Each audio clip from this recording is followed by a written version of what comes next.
non potrà venire a Parigi per fare un'intervista, sarà troppo costoso, solo alcuni ricchissimi ricchi potranno fare queste cose, questo spreco incredibile. E allora non c'è delle cose che probabilmente fra alcuni anni, non so se 10 anni, 15 anni, una cosa che sono sicuro è che sicuramente fra 40 anni, 2050, è un po' una data per me simbolica perché è l'incontro di tutte le contraddizioni. Se al medesimo tempo il cambiamento climatico 2 gradi di più.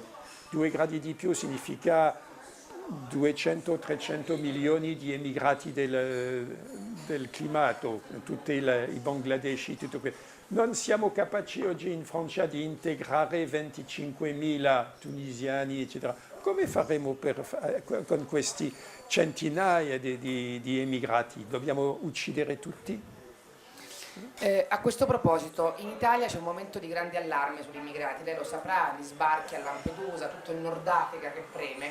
Ecco, molte di queste persone arrivano nei nostri paesi, penso all'Italia ma anche molto alla Francia, proprio sospinti dal sogno di quella crescita e di quel benessere. Sì, perché l'abbiamo creato questo sogno e lo continuiamo a crearlo attraverso la televisione, attraverso una propaganda incredibile. È una cosa tragica, penso soprattutto perché per tanti anni mi sono dedicati all'Africa, l'Africa nera, subsahariana. E quando la situazione materiale era catastrofica 30 anni fa, l'è sempre, non di più, non di meno. Ma la situazione psicologica è molto più catastrofica perché 30 anni fa non avevano i cellulari, non avevano la televisione, almeno solo nelle capitali, ma non nella campagna. Allora c'era un sacco di giovani che volevano fare resistenza, fare la battaglia contro il deserto, fare vivere nel paese, c'erano dei movimenti in Naam, eccetera.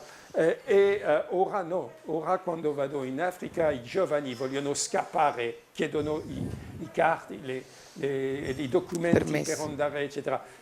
Abbiamo distrutto, e questo è un crimine, abbiamo distrutto il senso di resistere, di fare la battaglia per sopravvivere localmente. E questa è una tragedia. L'abbiamo fatto in Cina, l'abbiamo fatto in India, l'abbiamo fatto in Africa, solo che in Africa non hanno la possibilità di fare come in India, eccetera.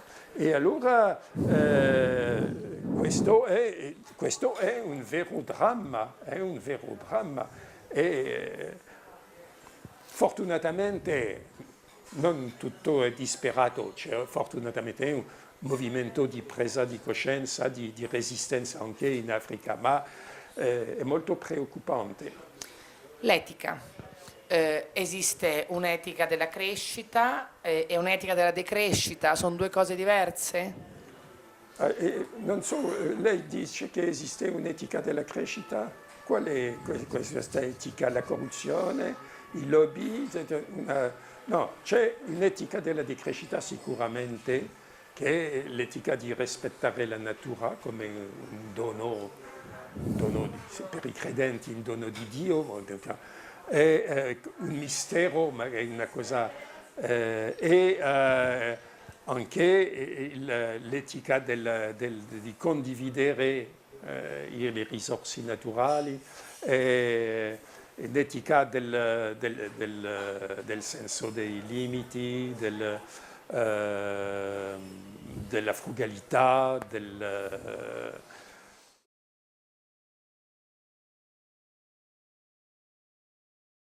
La critica che le fanno, lei dice che per il futuro vede o la decrescita o la barbarie, però dall'altra parte le dicono senza crescita viene meno la civiltà, è vero?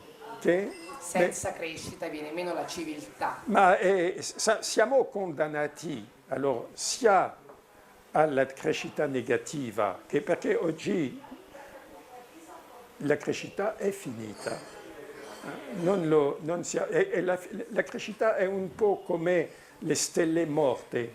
che riceviamo ancora la luce, ma non esistono più. La crescita, nella mia opinione, la crescita vera, quella che ha portato un vero progresso, miglioramento, perché sono nato con la guerra, ho vissuto questo periodo del dopoguerra, ho visto arrivare un vero benessere, ma il benessere si è fermato negli anni 70 più o meno, e dopo i costi della crescita sono diventati più forti che i benefici. La crescita si è fermata, direi, negli anni 70 con ciò che si è chiamato la crisi del Fordismo. Il Fordismo era ancora... ora diciamo che le condizioni ecologici, sociali, culturali, eccetera, della crescita non esistono più. Allora ciò che prolunghiamo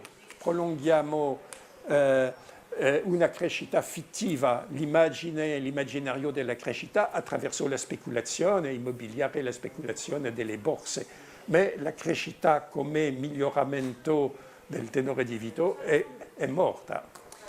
Parlando della nuova barbarie che ci aspetta, lei ha citato 3 personaggi, ha detto che già ci sono i barbari attorno a noi, ha detto c'è Sarkozy, c'è Berlusconi e c'è Marchionne.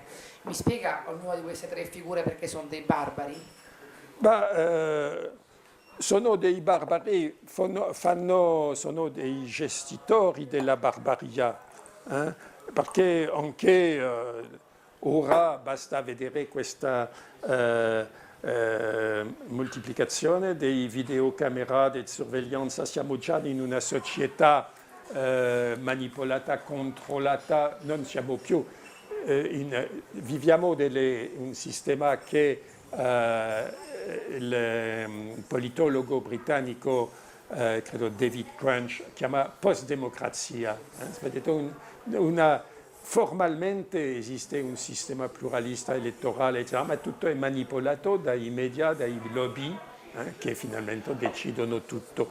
E per gestire questa austerità necessaria, che non c'è più possibilità di migliorare veramente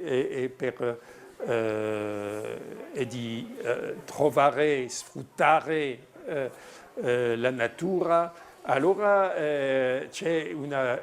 non è più la possibilità di mantenere il liberalismo che andava con il capitalismo. Allora il sistema diventa sempre più totalitarista, autoritario. Lo viviamo in Francia, in Italia, ma quando si dovrà gestire anche le minacce di milioni di immigrati, eccetera, diventerà ancora più terribile. Si vede che c'è dietro questi capo come Sarkozy, ci sono i movimenti populisti.